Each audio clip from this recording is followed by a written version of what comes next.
We're going back in time. We're going back in time all the time on this channel, a retro movie palace. We're going back. 10 facts you may not know about the movie Back to the Future 2. Thank you, Geert. Did you know that Back to the Future 2 is more than just a movie? It's a journey through time and space that people have loved for over 30 years. It came out in 1989, and it's all about Marty McFly and Doc Brown's exciting adventures. But there's a lot more to it than just what you see on screen. It mixes funny stuff with sci-fi to make a classic that everyone loves, no matter how old they are. Even though Back to the Future 2 did really well, there are still lots of things fans don't know about it. Even though it's almost 35 years old now, there are cool facts like famous people popping up unexpectedly, or changes to the cast happening at the last minute. So, whether you're a huge fan or just curious, get ready for a fun ride as we explore 10 incredible facts about Back to the Future 2. Before we go on, make sure to hit the like button and subscribe to our channel. Now, let's jump into the cool facts. Fact 1. Crispin Glover and Robert Zemeckis made peace. In the first Back to the Future movie, there was an amazing group of actors from the 80s. But when it came to the sequel, things weren't so easy. One big thing people remember is that Crispin Glover, who played a character named George McFly, didn't appear in the sequels. He was replaced by another actor who was made to look like him using special effects and camera tricks. This caused some problems, and Glover ended up suing. He also wasn't paid for the old footage of him that they used again in the sequels.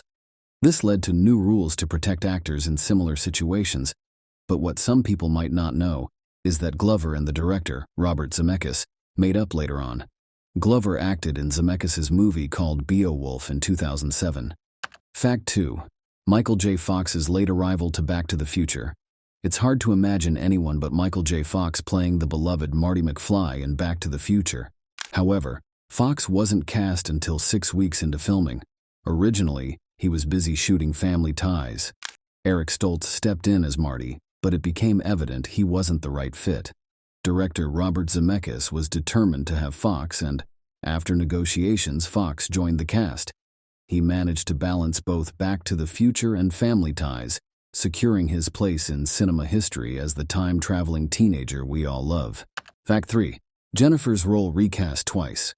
In all 3 Back to the Future movies, Marty McFly's girlfriend Jennifer Parker shows up. But if you look closely, you'll notice she looks different in the first movie compared to the sequels. In the first movie, Claudia Wells plays Jennifer. But did you know she wasn't the first choice?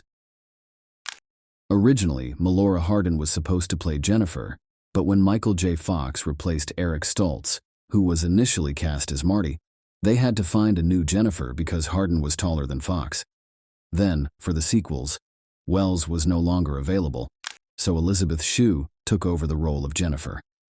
Fact 4. Back to the Future predicted Pepsi Perfect, sorta. In the 1980s, Pepsi Free was a real soda choice, but by 2015 things had changed. Marty knew better than to ask for it when he arrived in the future. Instead, he craved a Pepsi, much like the character from Suicidal Tendencies. However, what he received was Pepsi Perfect. In October 2015, coinciding with Back to the Future Day, Pepsi released a limited edition Pepsi Perfect to commemorate the film. This release mirrored the classic time travel paradoxes seen in movies. If John Connor hadn't sent Kyle Reese back, John Connor wouldn't exist. But without his existence, he couldn't have sent his father back. It's a complex concept to wrap your head around. Fact 5. The time machine wasn't always a DeLorean.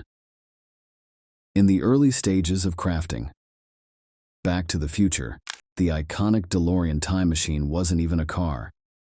Originally, Doc Brown's time-traveling device was planned to be an old refrigerator attached to a truck.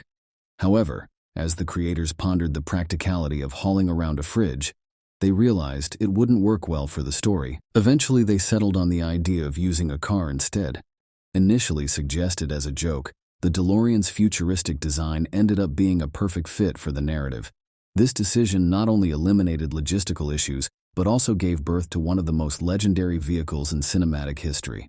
Fact 6. Familiar cars in Back to the Future 2. In addition to the iconic DeLorean time machine, Back to the Future 2 features some other familiar vehicles from the world of sci-fi. John DeLorean, the creator of the DeLorean car, expressed gratitude to the film's team for keeping his dream alive. Moreover, the movie includes nods to other classic sci-fi fantasy vehicles.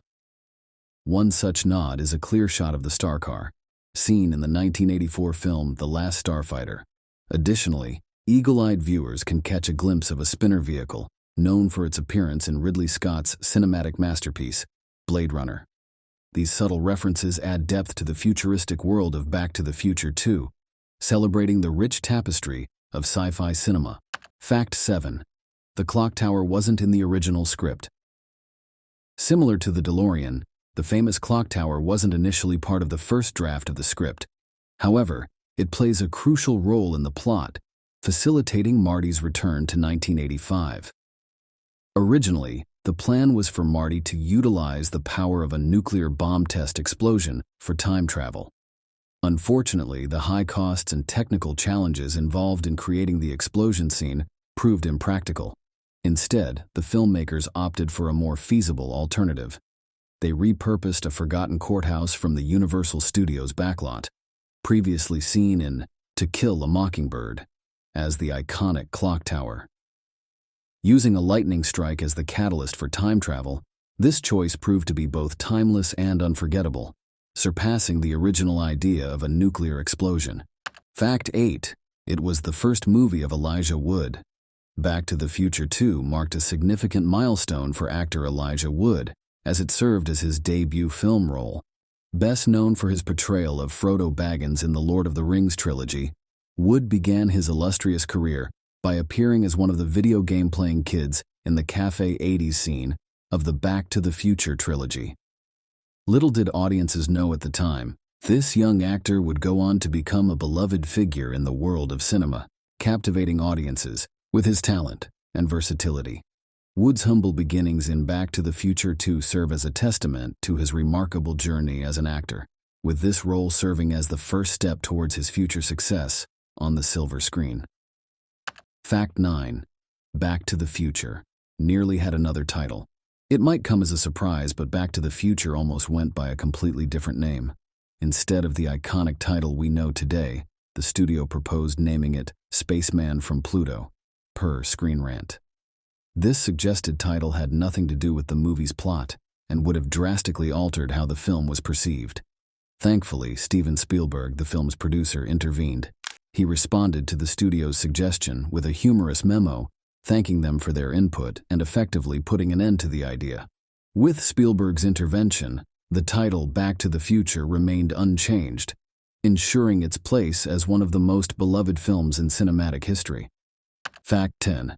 Back to the Future 2 and 3 were shot simultaneously.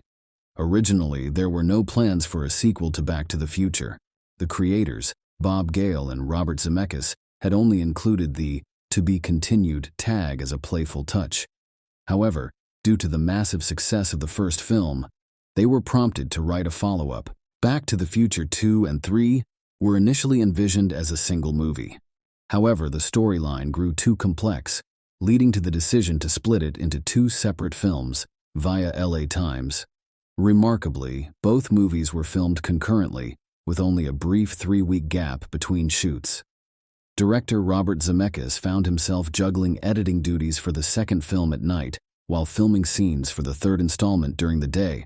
This intensive production schedule resulted in the seamless continuity between the two films. In the end, these 10 fascinating facts about Back to the Future 2 shed light on the behind-the-scenes magic of this iconic film. From its unique production challenges to the enduring impact it has had on popular culture, there's so much more to discover about this beloved movie. If you enjoyed learning about these facts, don't forget to like, share, and subscribe to stay updated with more content like this. Let's keep the Back to the Future 2 fandom alive together.